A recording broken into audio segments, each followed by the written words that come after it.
اللهم هبني بيتا آمنا لا يتسرب سره ولا ينفذ خيره ولا يقتضي بريكه ولا يقطع تريكه ولا يتسلله جفاه ولا يسكنه بلاه واجعله يدعم الزوار ويحسن الجوار ويأمنه الجيران بجوده.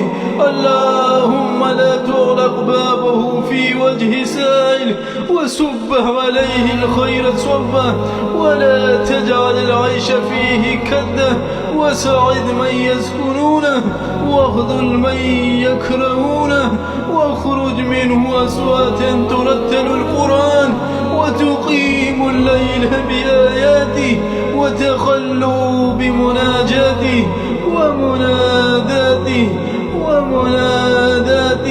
يا سميع الدعاء.